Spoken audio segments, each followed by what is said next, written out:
Here's what you need to know about the separatist regions of Ukraine. Moscow. Russian President Vladimir Putin on Monday recognized the independence of Moscow-backed rebel regions in eastern Ukraine, a move that will further fuel tensions with the West amid fears of Russian invasion. Putin's move follows days of heightened tensions in Ukraine's eastern industrial heartland, where Ukrainian forces are locked in a nearly 8-year conflict with Russia-backed separatists that has left more than 14,000 people dead. Here is a look at the rebel-controlled territories in eastern Ukraine. Separatist rebellion in the east when Ukraine's Moscow-friendly president was driven from office by mass protests. In February 2014, Russia responded by annexing Ukraine's Crimean Peninsula. It then threw its weight behind an insurgency in the mostly Russian-speaking eastern Ukraine region known as Donbas. In April 2014, Russia-backed rebels seized government buildings in the Donetsk and Luhansk regions, proclaimed the creation of People's Republics, and battled Ukrainian troops and volunteer battalions. The following month, the separatist regions held a popular vote to declare independence and make a bid to become part of Russia. Moscow hasn't accepted the motion,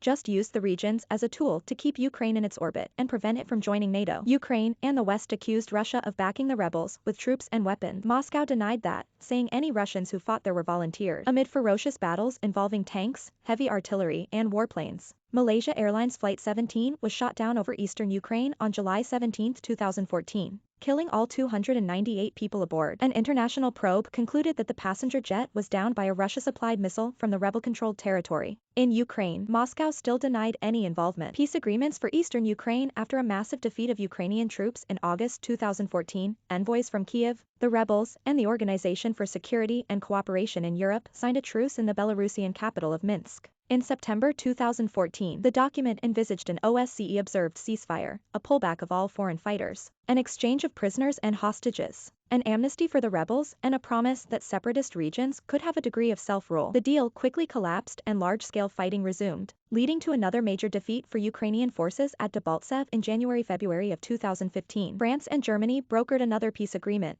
which was signed in Minsk in February 2015 by representatives of Ukraine, Russia, and the rebels. It envisaged a new ceasefire, a pullback of heavy weapons, and a series of moves toward a political settlement. A declaration backing the deal was signed by the leaders of Russia, Ukraine, France, and Germany. A frozen conflict in Ukraine. The 2015 peace deal was a major diplomatic coup for the Kremlin, obliging Ukraine to grant special status to the separatist regions, allowing them to create their own police force and have a say in appointing local prosecutors and judges. It also envisaged that Ukraine could only regain control over the roughly 200-kilometer border with Russia in rebel regions after they get self-rule and hold OSCE-monitored local elections, balloting that would almost certainly keep pro-Moscow rebels in power there. Many Ukrainians see it as a betrayal of national interests, and its implementation has stalled. The Minsk document helped end full-scale fighting, but the situation has remained tense and regular skirmishes have continued. With the Minsk deal stalled, Moscow's hope to use rebel regions to directly influence Ukraine's politics has failed, but the frozen conflict has drained Kyiv's resources and effectively stymied its goal of joining NATO, which is enshrined in the Ukrainian constitution. Moscow also has worked to secure its hold on the rebel regions by handing out more than 720,000 Russian passports to roughly one-fifth of their population of about 3.6 million. It has provided economic and financial assistance to the separatist territories, but the aid has been insufficient to alleviate the massive damage from fighting and shore up the economy. The Donbas region accounted for about 16% of Ukraine's GDP before the conflict. Efforts to revive peace deal amid soaring tensions over the Russian troop concentration near Ukraine.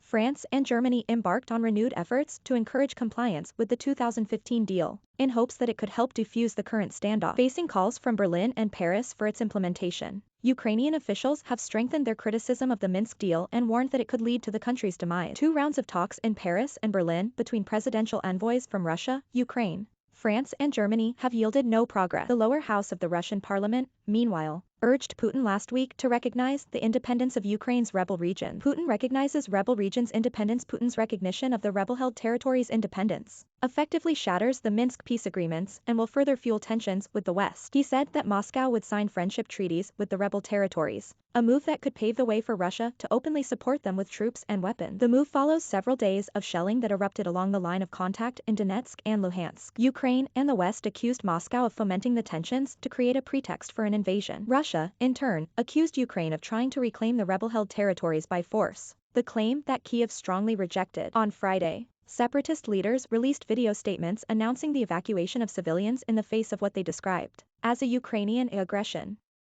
The data embedded in the video indicated that their statements had been pre-recorded 2 days earlier when the situation was still relatively calm, suggesting a deliberate plan to try to sever the regions from Ukraine. The rebel chiefs put out new video statements Monday urging Putin to recognize their region's independence, and the Russian leader responded quickly by convening a carefully orchestrated meeting of his Security Council and then signing the recognition decrees. In a televised ceremony,